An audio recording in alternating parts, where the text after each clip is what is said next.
Hello students, hello guys, very warm welcome to all of you. How are you all? Hope all you are fit and fine. So today we are going to discuss about difference between among and between.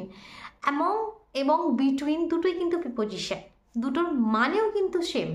তাহলে ডিফারেন্সটা কোথায়? কখন আমরা between ব্যবহার করব এবং কখন এমন ব্যবহার করব, সেই কনফিউশনটাই কিন্তু আজকে আমরা দূর করব। কেমন? তো সবার প্রথমে দেখো মানেটা বলি। এমন এবং বিটুইন দুটোর মানেই হচ্ছে এর মধ্যে, কোনো কিছুর মধ্যে। যেমন একটা উদাহরণ দিলে তোমরা ভালোভাবে বুঝতে পারবে। টফিগুলো বাচ্চাদের মধ্যে বিতরণ করে দাও। রাম শ্যাম এবং মুকেশের মধ্যে বসে রয়েছে, মানে দুজনের মাঝখানে, মিডিলে। অথবা কেক রিনা মিনা টিনার মধ্যে সমান ভাগে ভাগ করে দাও। ট্রেনটি দুটি শহরের মধ্যে দিয়ে ছুটে চলেছে। তো এখানে কোথাও আমরা বিটুইন ব্যবহার করব, কোথাও আবার এমন ব্যবহার করব। তো সেই ডিফারেন্সটা ক্লিয়ার করার আগে কিছু আমরা সেন্টেন্স লিখে নিই ইংলিশ, কেমন? তারপর আমরা ডিফারেন্সটা খুব সুন্দরভাবে কিন্তু বুঝে যাব। চলো আগে সেন্টেন্স কিছু লিখে নিই। দেখো সেন্টেন্সগুলো লিখে নিয়েছি, সেন্টেন্সগুলো একটু পড়ে নিই।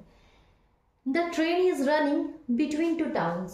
এখানে আমি বিটুইনের ব্যবহার করছি। The train is running between two towns. There is a box between the two people. এখানেও আমি বিটুইন ইউজ করেছি। There is a box between the two people. Third example কি দিয়েছি? Distribute this toffees among the children. এখানে among এর ব্যবহার করেছি। ফোর্থে বলছে divide the cake among Rina Mina and Tina. এখানেও অ্যামং এর ব্যবহার করেছি। ফিফথ সেন্টেন্সে লিখেছি bees are flying among the flowers. এখানেও অ্যামং এর ব্যবহার করেছি। লাস্ট যে sentence Ram is sitting between Sam and Mukesh. এখানে বিটুইনের ব্যবহার করেছি। তো প্রথম দেখে দেখো, the train is running between two towns মানে কি? ট্রেনটি দুটি শহরের মধ্যে দিয়ে ছুটে চলেছে। তো দেখো বিটুইন মানে হচ্ছে যখন কোনো জিনিস দুটো জিনিসের মধ্যে রয়েছে, তখন আমরা বিটুইনের ব্যবহার করব। আর যখন কোনো জিনিস দুইয়ের বেশি, সেটা 3 হতে পারে, 4 হতে পারে, 5 হতে পারে, অনেকের মধ্যে রয়েছে, তখন আমরা এমন ব্যবহার করব। ক্লিয়ার? এটাই মেন ডিফারেন্স, এটাই মেন ডিফারেন্স। বিটুইন আমরা তখন ব্যবহার করব যখন কোনো জিনিস দুটি জিনিসের মধ্যে রয়েছে। তো তোমরা শুধুমাত্র দেখে নেবে যে জিনিসের কথা বলা হচ্ছে সেটা দুটি জিনিসের মধ্যে রয়েছে না অনেক জিনিসের মধ্যে রয়েছে, মানে দুইয়ের বেশি।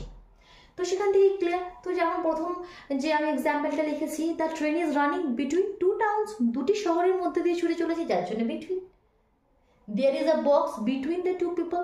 দুটি লোকের মাঝখানে রয়েছে বক্সটি, যার জন্য between. Distribute this toffees among the children. বাচ্চাদের মধ্যে টফিগুলো বিতরণ করে দাও। তো বাচ্চা তো 2 থেকে বেশি, এখানে অনেক বাচ্চা রয়েছে, তো যার জন্য আমাদের অ্যামং এর ব্যবহার করা হয়েছে। Divide the cake among Rina Mina Tina. এখানে 3 জনের কথা বলা হচ্ছে, যার জন্য অ্যামং এর ব্যবহার আমরা করেছি। বিজ are flying among the flowers. ফুলের মধ্যে উড়ে চলেছে বিজ, মৌমাছিরা, ঠিক আছে, যার জন্য এখানে অ্যামং এর ব্যবহার করেছি।